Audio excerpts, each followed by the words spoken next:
All right, guys, welcome back to the channel. It's Matty here, and welcome back to Meta Monday, the weekly series where we analyze the Pokemon Pocket metagame and keep you guys up to date on everything going on in the competitive world of Pokemon Pocket. This past weekend was PMPT number 11. Over 400 players competed in the second to last tournament of this season. But before we get into the results and all of the information regarding what happened this weekend, you're going to have to go and register for PMPT number 12, the Mega Rising Finale. Yeah, that's right. This is the last tournament before the next set releases. So this is December 13th at noon on Saturday Eastern time. And yeah, this is going to be it. We have $100 cash in the prize pool, as well as another full art Professor's Research going to first place. So if you want to get in here and end the season, potentially, be a champion, a Pocket Mads tournament champion, go and register. Link down in the description below. Going to be a whole lot of fun. And yeah, so this is on the 13th, and I think the new set is set to release on the 17th, which means we should be getting news sometime this week, likely Wednesday or Thursday. And when that set is released, when we get some information, you'll hear all about it. But anyway, yeah, this is the last week, realistically, of this current metagame and the ranked season, which I think is ending also in just a few days. But anyway, let's dive into the final standings of this past weekend's PMPT number 11 tournament. And here we go. There are the standings. As you're looking at it right here, this is what's up. So yeah, Suicune Greninja wins yet again, back-to-back weeks, in fact, which is the only two Pocket Mads tournaments that Suicune has won all season, right? So it won, I guess this is the 6th tournament of the season, or yeah, I believe it's the 6th or 5th? I don't really remember. But anyway, it won last week and it won this week yet again. Nabrix, the inaugural champion, actually, of the Pocket Mads Tournament Series, reclaims his throne, wins not only the first Pocket Mads Tournament like 3 months ago, but wins the 11th as well, and I believe he's taken up the first place on our tournament leaderboard, on our season leaderboard, so big congrats to Nabrix, one of the best players in the entire game. From the United States, 12-2 against Suicune Greninja. SA from the United States is 11-2-1, and he was playing a really unique Mega Altaria deck, which we'll dive into, a little bit different than some of the other versions of Mega Altaria that we've seen. Third place, Jimbo Mancer from the United States as well. Shout out to all of our people from the US of A, doing very good this weekend here. Top 3 all going to the USA. Jimbo was playing Greninja or Oricorio, made it into top 4, 10-2-1. And then Marco from Chile was 10-3 playing Magnezone or Oricorio. So we did have two Oricorio, really the only two Oricorio variants in the metagame right now, both making it into top 4. Brago TCG from the United States went 11-1, went all the way to top 8 before losing finally. Had an undefeated record up till then, 5th place with Decidueye. And as we see here, Imkodra from France, again, one of the better players in the entire world, 10-2, and he was playing Mega Altaria Indeedee. Tommy HP also playing Mega Altaria and Indeedee, so 3 Mega Altarias of different variants here. Tommy HP from Mexico, 7th place, also playing Mega Altaria, and then Uguay from Japan, Uguay G, I don't know how to say the name, 9-3. The Japanese player names always get me, and I apologize, but congrats to him also making top 8, playing Greninja EX and Suicune, which is technically a different variant than Suicune EX and Greninja. So to be 100% honest, I know some people are going to be a little bit overreactionary towards the results of this tournament and Suicune Greninja getting first place, but as I always say, people put way too much stock in whatever tournament or whatever deck gets first place at a tournament, right? There's just way more to the story than, whatever deck is first place, in the tournament. But if you take a look at things, we had 7 different archetypes in top 8. So while some people are going to complain about, the dominance of Suicune and Greninja and how much it's, been winning and performing well over the last few weeks here to end the season, what we do see here is a massive amount of diversity, even in top 8. Again, 7 different archetypes making it into top 8, which is very, very impressive. The only duplicate archetype being Mega Altaria and Indeedee, which did have a phenomenal weekend. I think that this was a great weekend for Altaria. We'll break it all down here in this video. Shout out to everybody else here that was in top 16. Ignacio, Exprode, Easy on him, B, Black Hearth, New for Sniper, Mono Outlaw, Imp Yggdrasil, King Solomon, from all of these different countries. Again, big shout out to all of them. If we go down, we do see some more Hydreigon and Absol. This was the deck not present from top 8, really the only deck that did make it into top 8. It actually struggled quite a bit this weekend, and again, we'll get more into that later. Some other decks here far down in the standings, where was a Blaziken down here at 32nd place, Jolteon here, Nope from France in 22nd place, which is pretty cool. And I believe we had a Greninja Absol deck here, a Sniper from Canada in 13th place. So plenty of different decks operating very efficiently currently right now at the end of the season. And I do think that there is a large variety of decks that have the potential to be very, very strong. But again, big congrats to all of these players at the top of the standings. Some of the best players in the entire game, to be fair. Every week we kind of get, the same dose of the same players that make it into day 2 and then find their way up into the bracket. Everybody complains about the RNG of Pokemon Pocket, but somehow the same players end up at the top of the standings every week. And that, of course, brings up the question, is there really that much luck involved? Of course there is, yes. But I think skill is definitely a factor here. Shout out to Nabrix, by the way. The first and only 2-time Pocket Mads tournament champion, which it took 11 tournaments to do that, which is pretty cool. But anyway, let's dive into the deck lists, because this is something I really want to break down. At the end of the video, we're going to cover the metagame data. That's my favorite part of the video towards the end, and I would highly recommend that you stay till the end, because we're going to get a full scope of the understanding of how all of these decks performed. But let's dive into the deck lists themselves, and I'll give my opinions on them. So first up is going to be Nabrix's deck here, 12-2, the first place deck of the tournament. This is Suicune and Greninja. In fact, the only Suicune and Greninja until we go all the way down until 14th place. So that is interesting nonetheless. But anyway, Nabrix, let's take a look at his deck list here. And this is, I would say, a fairly standard deck list. The only thing that stands out to me right here that might be different from other Suicune and Greninja decks is going to be the 2 copies of Giant Cape, right? We see the double Water Shuriken Greninja, the single Shifting Stream Greninja EX, double Suicune EX, and indeedy, we're not seeing any Frogadier. Frogadier has basically kind of fallen out of play. Even though Chingling is still very common, I think most people realize that the middle evolution doesn't even help that much in the Chingling sort of item lock scenario. The only scenario where that Frogadier is going to be useful is if you do get it out on your second turn, and I guess the chances of that are pretty slim. So it doesn't really matter if we're being entirely honest. I think most players have cut the Frogadier at this point. Yeah, double Research, double Cyrus. We are playing double Cyrus when we're playing double Water Shuriken Greninja. This is the there's 2 different variants of Suicune. We'll take a look at the other version later. I believe if we go back to the standings, it was down here in 8th place. So we'll take a look at that version later. Yeah, this is fairly standard. 1 Mars, 1 Irida, and 2 Giant Capes. So the card that I think we've swapped for one of these Giant Capes is Copycat. Copycat's a really good card. It's in basically every deck. Now, in Suicune decks, you don't really need Copycat a lot of times, because you're most of the time going to have way more cards in your hand than your opponent. However, the Copycat is very useful for the mirror match. That is kind of particularly where we would play Copycat. However, I like the 2 Giant Capes here. In my opinion, I think Giant Cape has likely seen a little bit more play. Or I guess the influence of playing double Giant Capes in this deck might have been, inspired by the fact that Hydreigon now is playing Giovanni in their deck list, so they're able to hit that 140 HP range when you go up against Hydreigon, but also various decks are starting to slot in Guzma, and Altaria is starting to play Klefki a little bit, which is an interesting, I guess, thing that's happening. We'll cover that here in a little bit. But yeah, fairly standard list. People are going to ask me right now, like, my opinions about the metagame and how Greninja and Suicune and all of this sort of has impacted it. Yes, it's won back-to-back tournaments, but once we get into the metagame data, you'll see that Suicune and Greninja really did not perform nearly as well this weekend as you might imagine. It did get first place because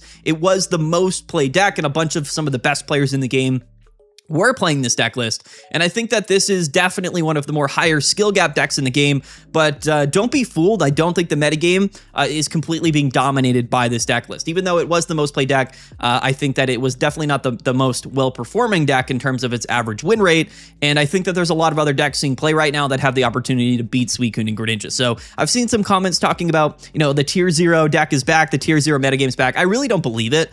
We will do a tier list tomorrow, just like a final wrap-up tier list, but I really don't think that this is far and away better than everything else in the game. There's varying different decks that are actually really strong into Suicune and Greninja. It's just, we'll break it all down later, but the way that the metagame wrapped up is that, the people that were playing Suicune and Greninja didn't see too much counterplay, and to be fair, the second most played deck is the deck that actually beats all of the counterplay decks to Suicune and Greninja. So we'll break it all down later. A lot of interesting developments, but anyway, shout out to Nabrix and his deck list. Next up is Essay, and this is going to be one of the more interesting decks we've really ever seen. This is an archetype that's been seeing play since the beginning of the season, but I think this is probably the most effective, or I guess the most significant, tournament placement that I've seen a player playing this deck list do.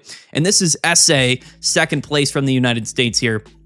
This is Mega Altaria with Dragon Arcana Altaria. In fact, the main core of the deck is Dragon Arcana Altaria, which is a Dragon-type Pokemon, which does, for 2 colorless energies, 40 damage. But if you have 2 different energy types attached to this Altaria, it does 100 damage. So it's kind of like Silvally with a different requirement.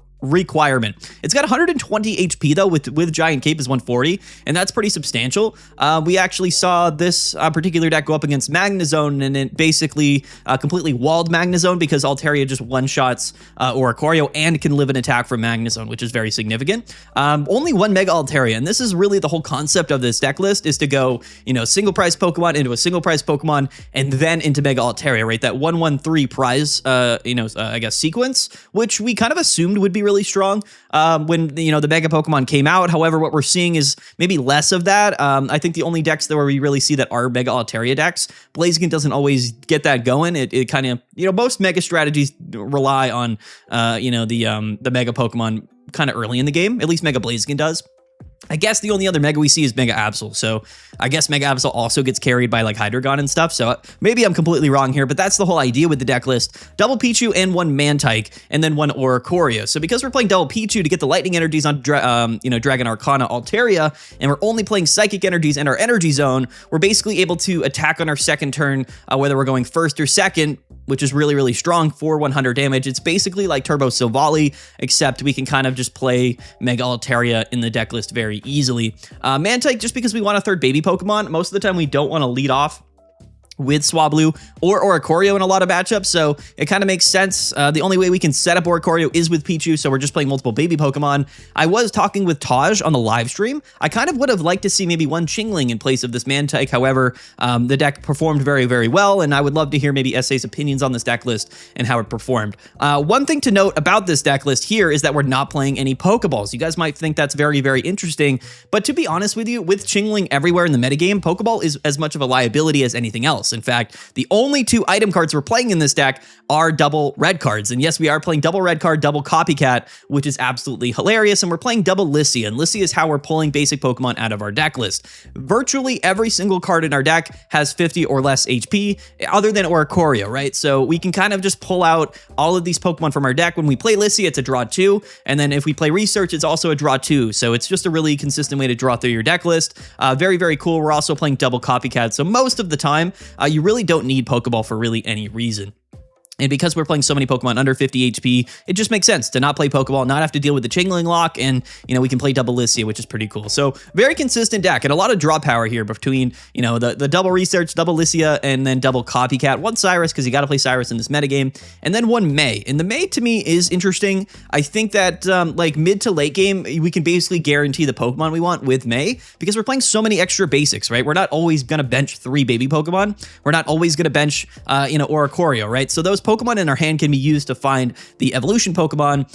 It just sort of makes a lot of sense, right? We can thin the deck with Lyssia, pull the basic Pokemon out, maybe on the second turn play May, and guarantee the Altaria, right? That's the whole concept with this deck list. A very, very cool deck list. A deck that does extremely well into a lot of the decks in the metagame. Unfortunately, this is a deck that does not do very well, coincidentally, into Suicune and Greninja. I think the baby Pokemon are a bit of a liability, and in general, Suicune and Greninja is just going to kind of, we're not playing Chingling, right? So when you're not playing Chingling, they can kind of just go into Greninjas pretty early and then dominate the whole pacing of the game.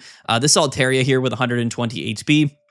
It can live attack sometimes, but it's not super often, right? And the baby Pokemon, like I said, are kind of big liabilities. Oricorio isn't the most consistent strategy for this deck list, so this was a deck that I think probably wasn't very well positioned to beat Suicune and Greninja. If we take a look at SA's matchups here throughout the tournament, we see that in day 2, he got a bye in the first round and then didn't play Suicune and Greninja up until the finals, and where he ended up losing to Nabrix, right? He beat Oricorio Magnezone, beat Jolteon Zeraora, Greninja Absol, Altaria and Indeedee, Magnezone again, and then ended up losing to Suicune and Greninja in the finals. So if you're curious about how this deck list made it to the finals, I would say that it's probably because he faced a bunch of matchups that weren't Suicune and Greninja. Now in day 1 though, he did actually beat a Greninja and Suicune deck and a Suicune Greninja deck who ended up Thomas Xavier, who went 6-3. So throughout the tournament, he was 1-1 into Suicune and Greninja. So it is of course possible to win that matchup.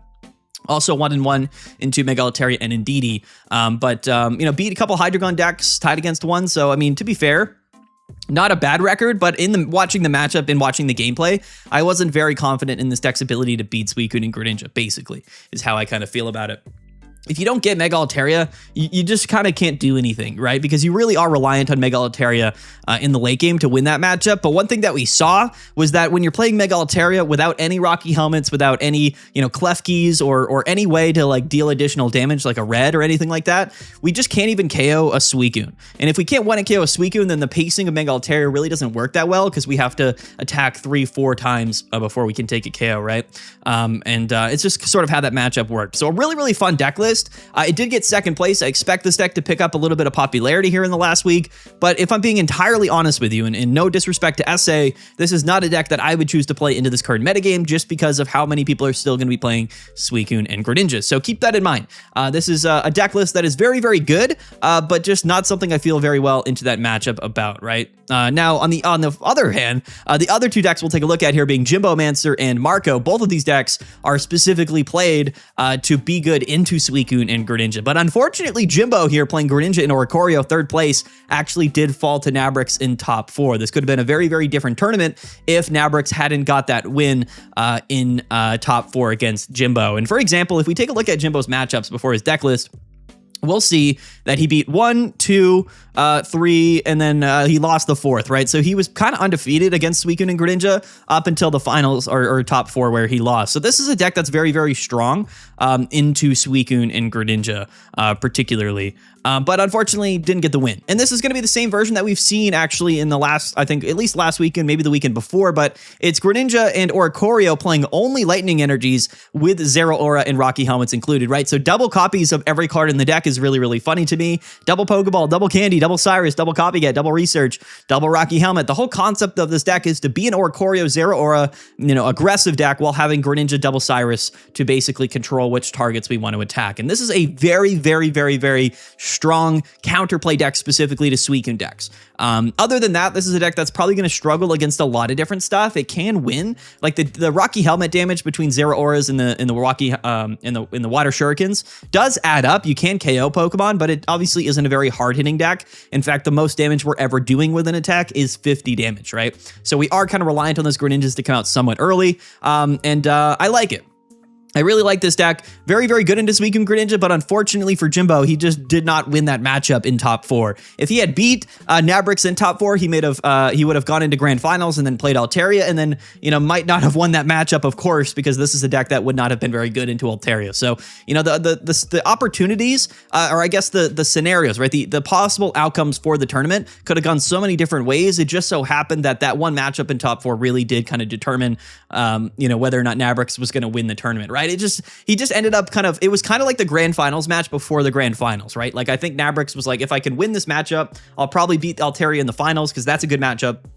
And just somehow was able to pull it out, right? And I think that, this is a deck that's really good in that matchup, but both decks are really reliant on getting the Greninjas out, right? And if this deck list just doesn't find Greninja early enough, it just doesn't have enough like attacking power to really get past Suicune and Greninja EX and all of those high HP Pokemon. And that's really what we saw, quite frankly, is just, Suicune got Greninja out more often, and Nabrix ended up getting the win in, I believe it was 3 games, but it could have been 2 games, I kind of forget. But big shout out to Jimbo, a really, really good deck. Again, he went 10-2-1. I absolutely love it. As a counter meta deck right now, I do like it. This is a deck that struggles into Hydreigon. It's going to struggle into Magnezone. It probably also struggles into I guess other varying decks, but it probably does well into Altaria. I would specifically think this is a deck that beats like Altaria and Suicune Greninja. Well, maybe check the metagame data after that, or after this. But anyway, Marco in 4th place from Chile was playing Magnezone Oricorio. And Magnezone Oricorio to me is kind of the default way to play Oricorio right now. And again, ended up losing to the Altaria deck. Unfortunately, just a deck that was specifically beat or played and built to beat a deck list like this. As we just talked about, like Altaria with 120 HP is living in attack for Magnezone, and one it KOs Oricorios. And that's just a recipe for disaster, quite frankly. There's really nothing you can do in that matchup if you're the Magnezone player. Because like Omega, or not even the Dragon Arcana Mana Altaria when it comes out, which comes out a turn earlier most of the time than Magnezone, is effectively operating the same way Magnezone's operating. Does 10 less HP, but has 20 less or does 10 less damage, has 20 less HP, but is basically doing the same thing.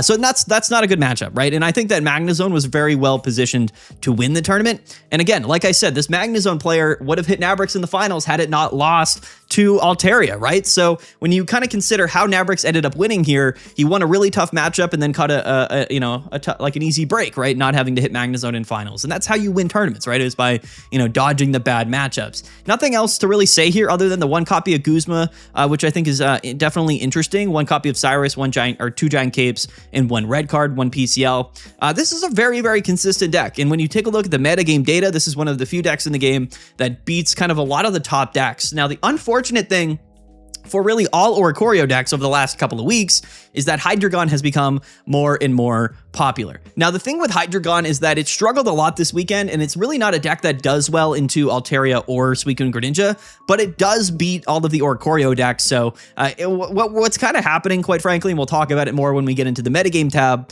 is that Hydreigon is really blazing the path for Suicune to win in back-to-back weeks, which is kind of ironic, but that's the reality, is that Hydreigon really is kind of eliminating all of the counter Suicune decks from the bracket and then just allowing Suicune to kind of walk on through. This week it was kind of Altaria, that Altaria deck that did that, but in general, right now, I kind of told people if you're not playing Suicune Greninja, you should really play something that is good into Suicune and Greninja. What just so happens is that a lot of people maybe didn't do that, which is, funny.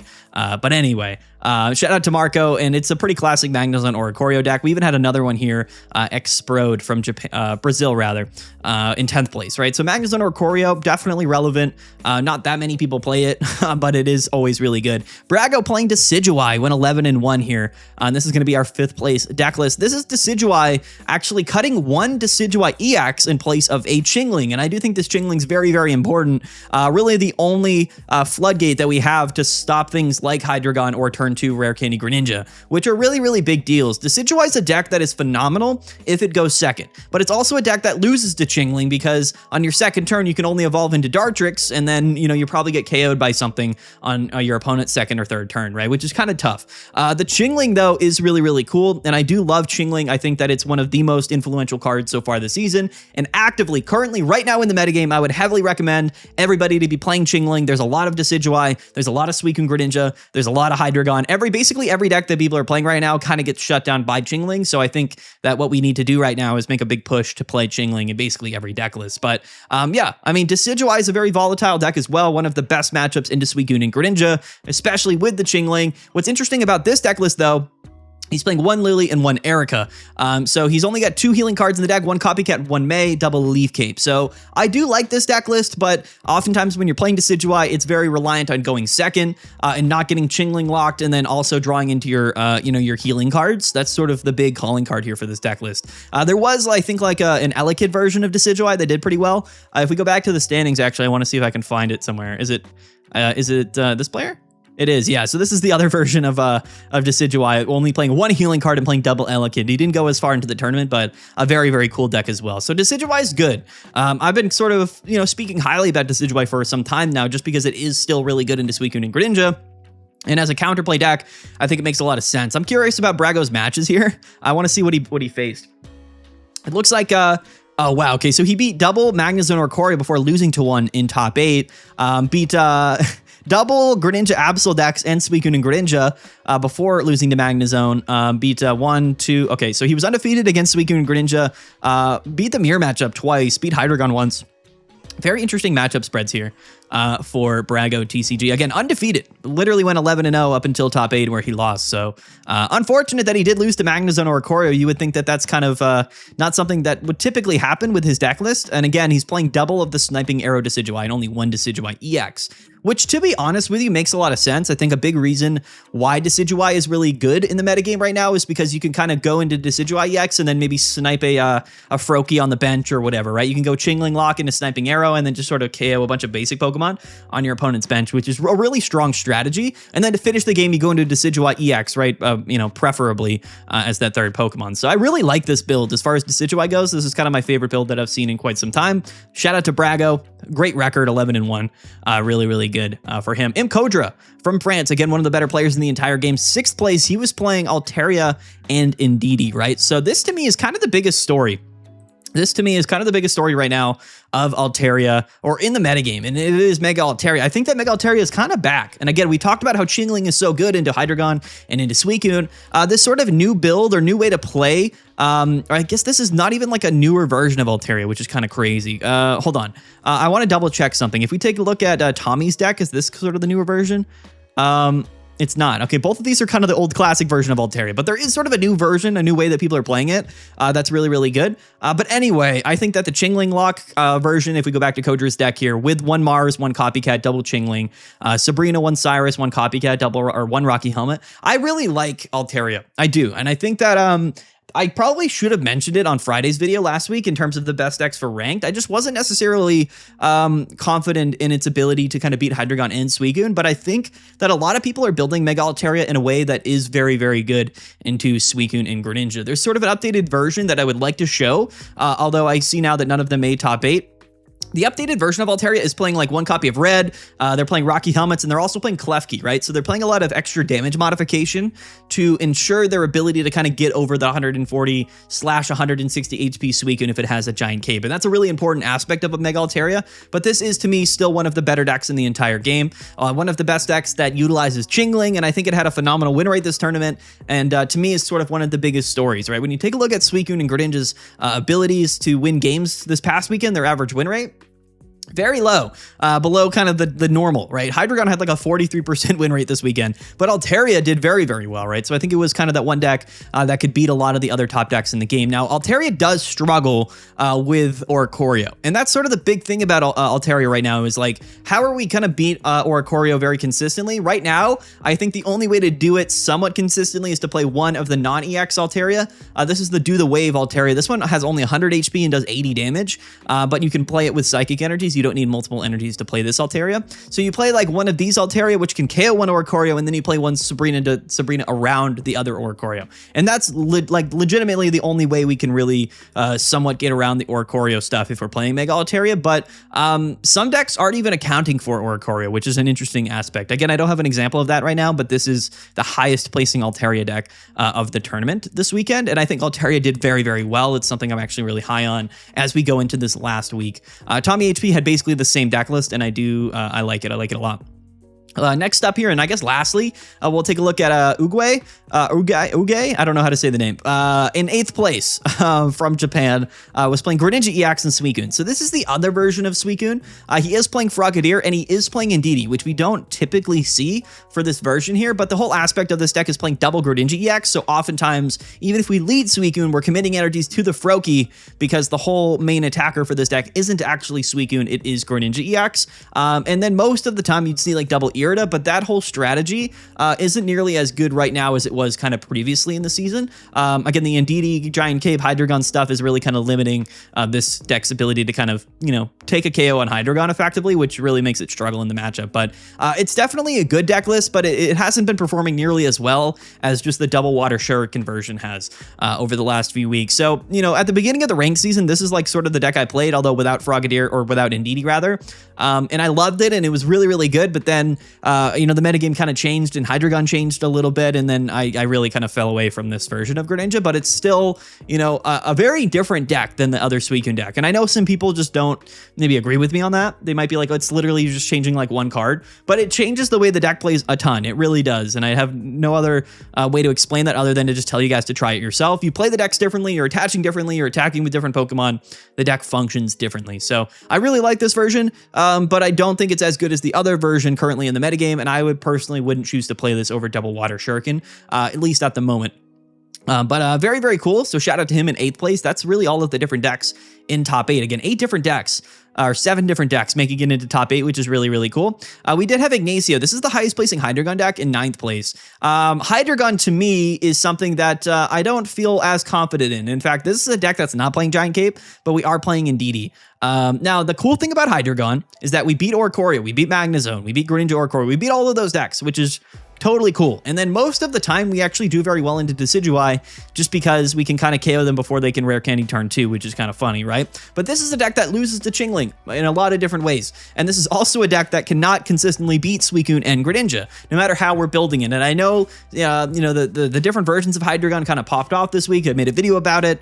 It was really cool, but just sort of the data, once we had it perform in tournaments, it actually ended up performing worse than it did in previous weekends, which is kind of funny. To be 100% honest. And you never really know how a deck is going to perform. Like once, it sort of changes the way it's built, you don't really know how it performs until you get into a larger tournament and you see it like for real.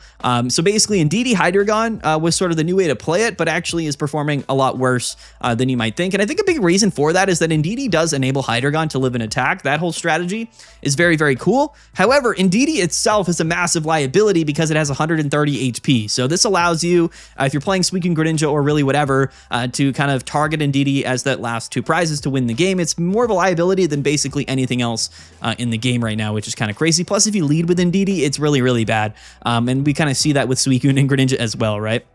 So, yeah, I mean, it's Hydreigon. Again, it performed very poorly this weekend. Hydreigon in general. We had one in 9th place, one in 11th, one in 12th, more down here in 20th and 21st place. So there was plenty of in the standings, but when we take a look at the metagame tab, you'll see that Hydreigon did not do very, very well. To be 100% honest.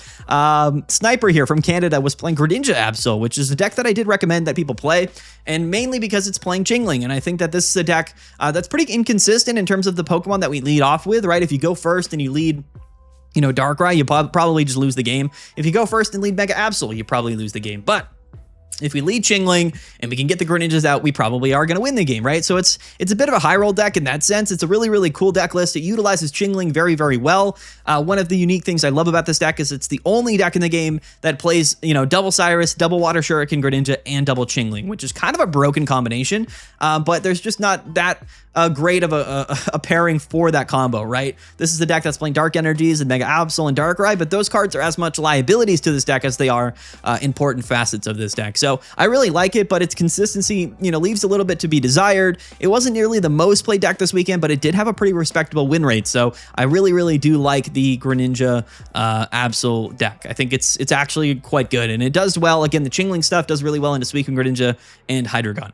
And I think that's pretty cool, quite frankly. All of the other decks we'll leave for, a video maybe later this week where we cover some of the off-meta stuff, like the Blaziken decks. There's like a Blaziken Farfetch down here. There's a Jolteon, Zeraora deck. We'll cover these probably later this week because this video can't be too long. And what I want to do to wrap up this video, because I've been talking a lot and we can't talk all day, is go into the metagame tab and really break down the actual results of this tournament, like what's happening. The metagame data is what's most important, although most people don't really pay that much attention to it. They just take a look at what decks are winning, right? But when you take a look at the standings here, it doesn't provide a whole lot of info. You're like, okay, so there's 7 different decks that made top 8. Suicune 1, is Suicune the best? Like, what deck should I be playing? Like, what's going on? This is where the metagame tab comes in handy. So if you made it this far in the video, I appreciate you. Don't forget to like and subscribe. We have said so many words in this video. It's incredible. We're 5-6 weeks into the season, and I'm still so excited about all of this. I really am. Anyway, metagame tab. Here we go. So this is the metagame tab for the entire tournament. Suicune and Greninja, the most played deck. 83 people. That is 20% of the meta share. However, it had a 50% win rate, which is actually really low when you consider the fact that Suicune Greninja was absolutely dominant over the last few weeks. So you might have expected this deck to be performing a little bit better than exactly a 50% win rate, right? 226 to 223 with 3 ties, right? So, it didn't do poorly, but it really didn't do that well. Now, one thing to note, though, is that the more a deck sees play, the more it matches up against itself in tournaments, as we see, right? So the most common matchup for this deck was, in fact, itself. However, 54% win rate into Hydreigon Mega Absol, a 52.5% win rate into Magnezone Oricorio. So this is terrifying to me.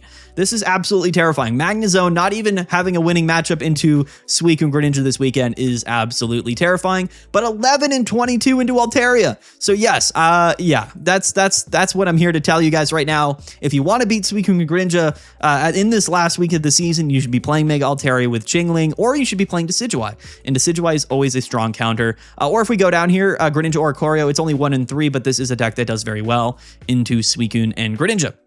But Hydreigon, not very good. And Greninja EX, not very, very good. Even Greninja and Absol, not very good. Blaziken actually pretty good. So it's interesting, right? Like Suicune has been dominating the last couple of weeks in terms of what decks people are playing. But maybe it's time to consider things like Mega Altaria a little bit more seriously, or even, Decidueye or Blaziken, right? These are the decks that actually no, Blaziken did poorly, sorry. Decidueye EX and Altaria, these really are sort of the main counterplay decks, or Greninja or Corio, of course. Where is it? Right here. These are the decks that I would recommend you play if you're trying to beat Suicune. But anyway, that's Suicune here. Hydreigon Mega Absol, the second most played deck, 13.5% meta share this weekend, and only a 45, almost 46% win rate. So very, very poor. In fact, lower than basically every other most played deck or commonly played deck, other than, I guess, Jolteon, Leafeon, RIP, of the tournament. So it struggled, 133 to 152. Let's take a look at its matchup spreads here, and we see, losing matchup into Suicune Greninja. 50-50 against itself. Actually, only a 50-50 matchup pretty much into Greninja EX, 7-18 into Altaria. So yes, Altaria is beating not only Suicune Greninja, but it's also beating Hydreigon right now. So again, I heavily recommend playing Altaria.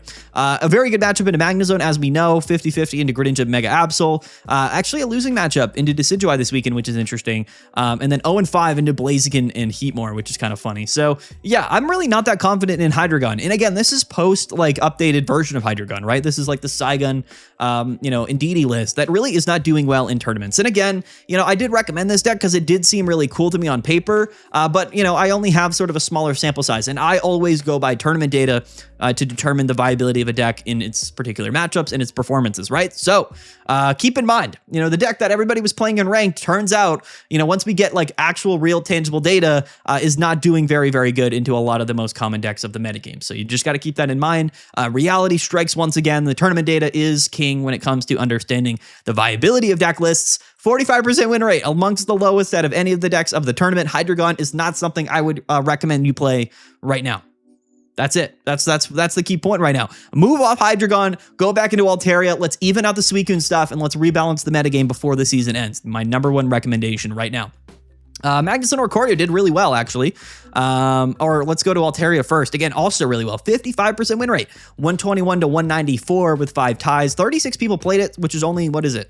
Only 8.5% of the tournament played Altaria, but it did do very, very well here. So let's take a look at the matchups for Altaria. Again, 22-11 against Suicune Greninja, 18-7 against Hydreigon, right? So, what other factor do we need to consider when playing a deck other than beating the other two most common decks?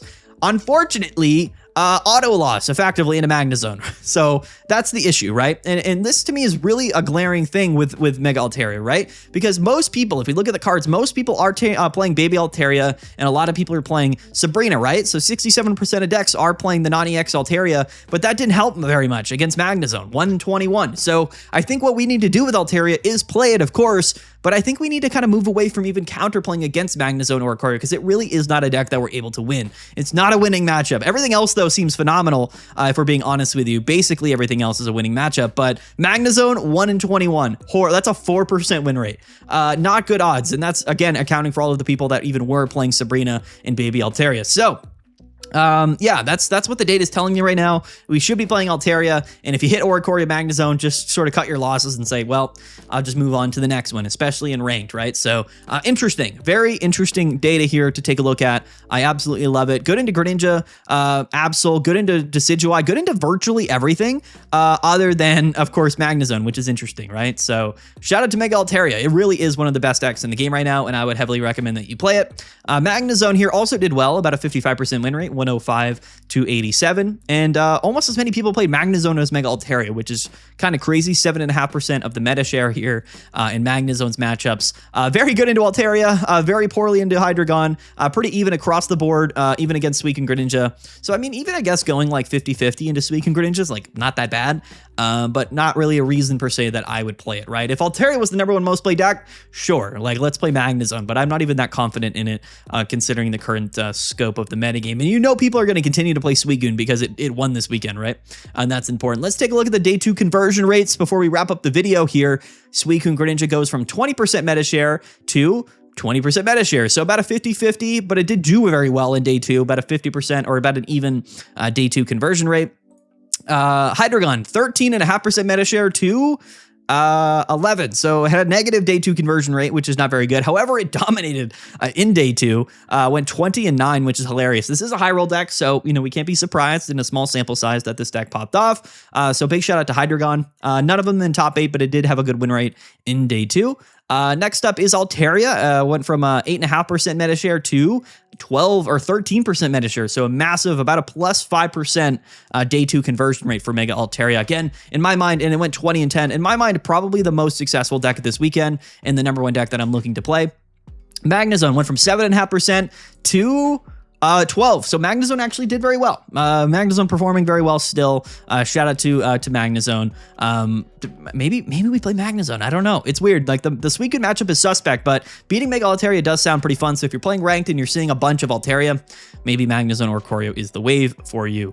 And yeah, I mean, everything else here, small sample size, not really too much to worry about here. Decidueye had a good win rate this weekend. What else had a good win rate this weekend? Nothing else really. I guess Goodra went 12-9, which is pretty cool. Blaziken still struggled. I know it didn't. 37-34. That's not too bad. Anyway, that's the metagame data. So in summary, because this is the last week, we really have 1 week left of ranked. So I will make a video maybe later this week about the best decks you should be playing for ranked. But I think the season wraps up on Saturday. So we don't have too much time left. My recommendation here is, probably still play Suicune and Greninja, but keep your eye out because Altaria is sort of the number 1 deck coming right now. I would move off Hydreigon. Magnezone still seems like a viable option, as well as Decidueye. I do like Decidueye into both the Magnezone matchups and the Suicune matchup. So really, I think you take a look at the metagame. If you kind of push Hydreigon down, it really should fall down pretty significantly in play. At least I would recommend it. Everything else, though, above and below it are probably pretty good options, which is interesting, right? Other than maybe Greninja EX, which I would not recommend. But yeah, that's this weekend's tournament. That's all of the metagame data. That's the full breakdown. We're over 40 minutes here, which is crazy. My ability to talk about a game and a metagame that has been continuing on for 6 weeks now is unlike anything else. But I love Pokemon Pocket and I love the tournament series. And I forgot to give a big shout out to everybody that helps run the tournaments here. We've been doing it now for almost a couple of months. Again, this is our 11th tournament. Our 12th one is this weekend. And they've gone on without a hitch. I mean, they've been ran very, very well. The community has been participating a lot and it's been an absolutely incredible opportunity for us in our community. So big shout out to all of the judges, big shout out to all of the casters and the Discord server moderators. Everybody, it's a really big project. Like to make this tournament happen, it takes a lot of effort and it takes a lot of people and everybody's doing it for free because this doesn't pay. You know what I mean? We don't have sponsors. So even the people that are donating to the prize pools, again, massive shout out to everybody. That's the only reason all of this happens. So I appreciate you guys. We will continue to run the tournaments into the next season. Like I said, we should be getting an announcement for the next set this week, which we'll cover on the channel. But as far as it goes for competing in Pokemon Pocket right now, this is all of the stuff that, I have to give you guys. These are all my opinions and hopefully you guys enjoy this video. I'm going to get out of here. It's been a long one. It's a long Meta Monday, but there's a lot to talk about even this late in the season. Things are changing. Things are progressing. I know some people are going to look at the results of this tournament. They're going to look at the metagame at face value and they're not going to find it very interesting or fun, but there's a lot of things going on. And I think that there's a lot of changes that are likely going to happen even in this last week. So very healthy metagame. This has been the best season of Pokemon Pocket ever, in my opinion, by far. And I'm having a whole lot of fun with it. Comment down below. Let me know what you guys think. Don't forget to like and subscribe. I have been talking way too much in this video. I'm going to lose my voice. So let's get out of here. Peace out. Have a good one. We'll see you guys later. And yeah.